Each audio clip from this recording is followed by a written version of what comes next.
The conduct of nations on the international stage is almost never driven by moral considerations, but rather by a shadowy cocktail of money and geopolitics.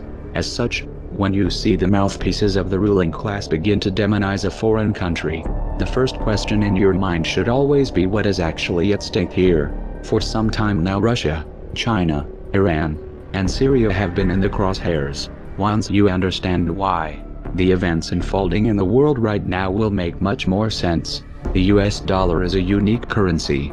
In fact, its current design and its relationship to geopolitics is unlike any other in history. Though it has been the world reserve currency since 1944, this is not what makes it unique.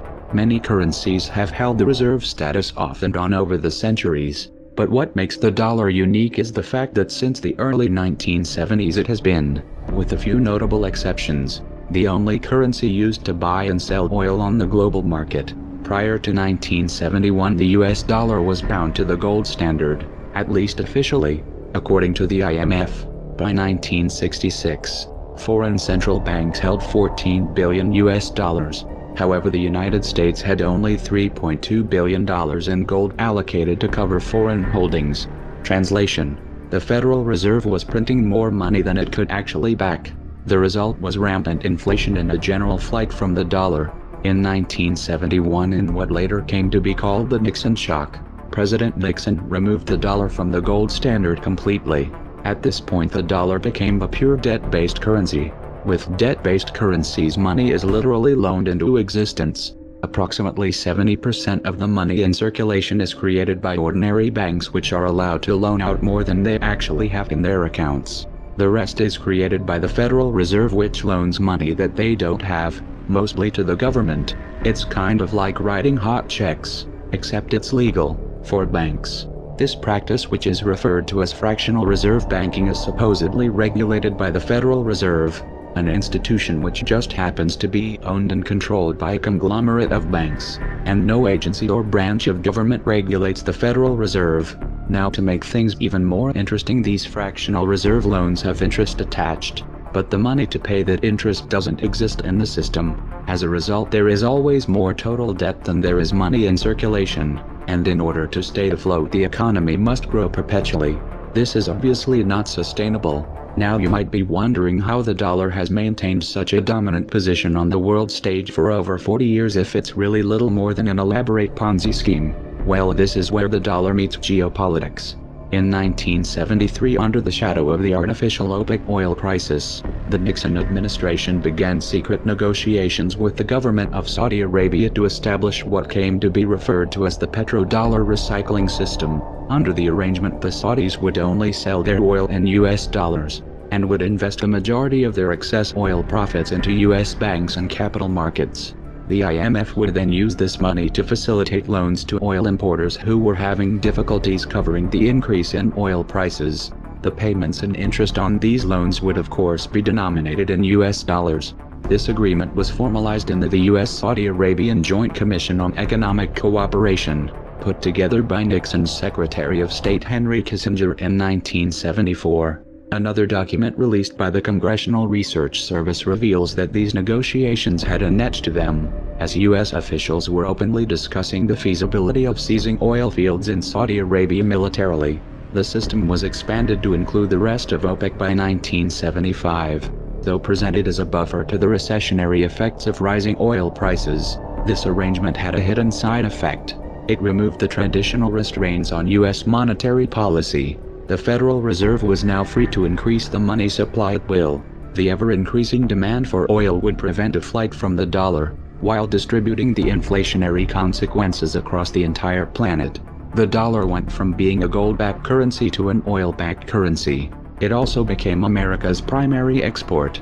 Did you ever wonder how the U.S. economy has been able to stay afloat while running multi-billion-dollar trade deficits for decades? Did you ever wonder how it is that the U.S. holds such a disproportionate amount of the world's wealth when 70% of the U.S. economy is consumer-based? In the modern era, fossil fuels make the world go round.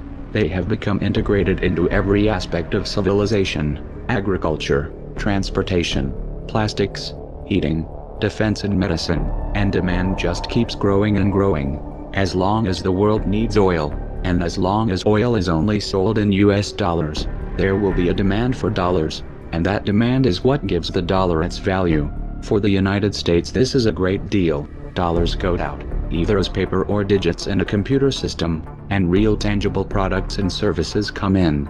However, for the rest of the world, it's a very sneaky form of exploitation. Having global trade predominantly in dollars also provides Washington with a powerful financial weapon through sanctions. This is due to the fact that most large-scale dollar transactions are forced to pass through the US. This petrodollar system stood unchallenged until September of 2000, when Saddam Hussein announced his decision to switch Iraq's oil sales off of the dollar to euros. This was a direct attack on the dollar, and easily the most important geopolitical event of the year. But only one article in the Western media even mentioned it. In the same month that Saddam announced he was moving away from the dollar, an organization called the Project for a New American Century, of which Dick Cheney just happened to be a member, released a document entitled Rebuilding America's Defenses Strategy, Forces and Resources for a New Century. This document called for massive increases in U.S. military spending and a much more aggressive foreign policy in order to expand U.S. dominance worldwide. However, the document lamented that achieving these goals would take many years, absent some catastrophic and catalyzing event like a new Pearl Harbor. 1 year later they got it. Writing the emotional reaction to 9/11, the Bush administration was able to invade Afghanistan and Iraq and pass the Patriot Act all without any significant resistance. There were no weapons of mass destruction in Iraq, and this wasn't a question of bad intelligence. This was a cold, calculated lie, and the decision to invade was made in full knowledge of the disaster which would follow. They knew exactly what was going to happen, but in 2003, they did it anyway. Once Iraqi oil fields were under US control, oil sales were immediately switched back to the dollar. Mission accomplished. Soon after the invasion of Iraq, the Bush administration attempted to extend these wars to Iran. Supposedly the Iranian government was working to build a nuclear weapon. After the Iraq fiasco, Washington's credibility was severely damaged. As a result, they were unable to muster international or domestic support for an intervention. Their efforts were further sabotaged by elements within the CIA and Mossad, who came forward to state that Iran had not even made the decision to develop nuclear weapons, much less begin an attempt. However, the demonization campaign against Iran continued even into the Obama administration. Why? Well, might it have something to do with the fact that since 2004 Iran has been in the process of organizing an independent oil bourse? They were building their own oil market, and it wasn't going to be tied to the dollar. The first shipments of oil were sold through this market in July of 2011. Unable to get the war that they wanted, the US used the UN to impose sanctions against Iran. The goal of the sanctions was to topple the Iranian regime. While this did inflict damage on the Iranian economy, the measures failed to destabilize the country. This was due in large part to Russia's assistance in bypassing US banking restrictions. In February of 2009, Muammar Gaddafi was named chairman of the African Union. He immediately proposed the formation of a unified state with a single currency. It was the nature of that proposed currency that got him killed. In March of 2009, the African Union released a document entitled Towards a Single African Currency. Pages 106 and 107 of that document specifically discuss the benefits and technicalities of running the African Central Bank under a gold standard. On page 94 it explicitly states that the key to the success of the African Monetary Union would be the eventual linking of a single African currency to the most monetary of all commodities, gold. Note that the page number is different on other versions of the document that they released. In 2011, the CIA moved into Libya and began backing militant groups in their campaign to topple Gaddafi, and the US and NATO pushed through and stretched a UN no-fly zone resolution to tip the balance with airstrikes. The presence of al-Qaeda extremists among these rebel fighters was swept under the rug. Libya, like Iran and Iraq, had committed the unforgivable crime of challenging the US dollar. The NATO intervention in Libya segued into a covert war on Syria. The armories of the Libyan government were looted and the weapons were shipped via Turkey to Syrian rebels groups working to topple Assad. It was already clear at this point that many of these fighters had ties to terrorist organizations. However, the US national security apparatus viewed this as a necessary evil. In fact, the Council on Foreign Relations published an article in 2012 stating that the influx of jihadis brings discipline, religious fervor, battle experience from Iraq, funding from Sunni sympathizers in the Gulf, and most importantly, deadly results. In short, the FSA needs Al-Qaeda now. Let's be clear here, the US put ISIS in power. In 2013 these same Al-Qaeda-linked Syrian rebels launched 2 sarin gas attacks. This was an attempt to frame Assad and muster international support for military intervention. Fortunately they were exposed by UN and Russian investigators, and the push for airstrikes completely fell apart when Russia stepped in to broker a diplomatic solution. The campaign for regime change in Syria, as in Libya, has been presented in terms of human rights. Obviously this isn't the real motive. In 2009, Qatar put forth a proposal to run a natural gas pipeline through Syria and Turkey to Europe. Assad however rejected this, and in 2011 he forged a pact with Iraq and Iran to run a pipeline eastward, cutting Qatar and Saudi Arabia out of the loop completely. Not surprisingly, Qatar, Saudi Arabia and Turkey have been the most aggressive regional players in the push to topple the Syrian government. But why would this pipeline dispute put Syria in Washington's crosshairs? 3 reasons. 1. This pipeline arrangement would significantly strengthen Iran's position, allowing them to export to European markets without having to pass through any of Washington's allies. This obviously reduces the US government's leverage. 2. Syria is Iran's closest ally. Its collapse would inherently weaken Iran. 3. Syria and Iran have a mutual defense agreement, and a US intervention in Syria could open the door to open conflict with Iran. In February of 2014 this global chess game heated up in a new venue, Ukraine. The real target however was Russia. You see, Russia just happens to be the world's second largest oil exporter, and not only have they been a thorn in Washington's side diplomatically, but they also opened an energy bourse in 2008, with sales denominated in rubles and gold. This project had been in the works since 2006. They have also been working with China to pull off of the dollar in all of their bilateral trade. Russia has also been in the process of organizing a Eurasian Economic Union, which includes plans to adopt common currency unit, and which is slated to have its own independent energy market. Ukraine had been presented with a choice: either join the EU under an association agreement or join the Eurasian Union. The EU insisted that this was an either-or proposition. Ukraine couldn't join both. Russia, on the other hand, asserted that joining both posed no issue. President Yanukovych decided to go with Russia. In response, the US national security apparatus did what it does best. They toppled Yanukovych and installed a puppet government. Though this all seemed to be going well at first, the US quickly lost control of the situation. Crimea held a referendum and the people voted overwhelmingly to secede from Ukraine and reunify with Russia. The transition was orderly and peaceful. No one was killed. Yet the West immediately framed the entire event as an act of Russian aggression, and this became the go-to mantra from that point on. Crimea is important geostrategically because of its position in the Black Sea, which allows for the projection of naval power into the Mediterranean. It has also been Russian territory for most of recent history. The US has been pushing for Ukraine's inclusion into NATO for years now. Such a move would place US forces right on Russia's border and could have potentially resulted in Russia losing their naval base in Crimea.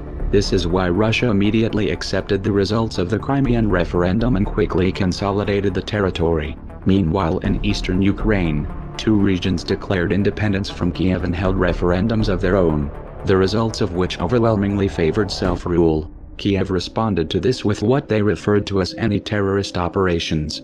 In practice, this was a massive and indiscriminate shelling campaign which killed thousands of civilians. Apparently, killing civilians didn't qualify as aggression to the West. In fact, the IMF explicitly warned the provisional government that their $17 billion loan package could be in danger if they were not able to put down the uprising in eastern Ukraine. While the war against eastern Ukraine was raging, elections were held and Petro Poroshenko was elected president.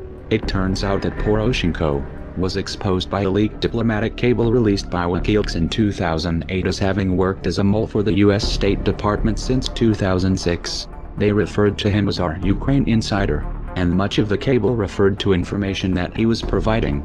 A separate cable showed that the US knew Poroshenko was corrupt even at that point. Having a puppet in place, however, hasn't turned out to be enough to give Washington the upper hand in this crisis. What does Washington do when they have no other leverage? They impose sanctions, they demonize and pull a false flag. This isn't a very good strategy when dealing with Russia. In fact, it has already backfired. The sanctions have merely pushed Russia and China into closer cooperation and accelerated Russia's de-dollarization agenda. And in spite of the rhetoric, this has not led to Russia being isolated. The US and NATO have put a wedge between themselves and Russia, but not between Russia and the rest of the world. This new anti-dollar axis goes deeper than economics. These countries understand what's at stake here. This is why in the wake of the Ukrainian crisis, China has proposed a new Eurasian Security Pact which would include Russia and Iran. Consider the implications here as the Obama administration begins bombing in Syria, which also has a mutual defense agreement with Iran. This is leading us straight to World War III. The masses may not have figured it out yet, but history will remember it that way. Alliances are already solidifying and a hot war is underway on multiple fronts. If the provocations and proxy wars continue, it's only a matter of time before the big players confront each other directly, and that is a recipe for disaster. Does all of this sound insane to you? Well, you're right. The people running the world right now are insane, and the public is sleepwalking into a tragedy. If you want to alter the course that we are on, there's only one way to do it. We have to wake up that public. Even the most powerful weapons of war are neutralized if you reach the mind of the man behind the trigger. How do we wake the masses, you ask? Don't wait for someone else to answer that for you. Get creative. Act like your children's and grandchildren's futures depend on it, because they do. We are anonymous. We are legion. We do not forgive. We do not forget.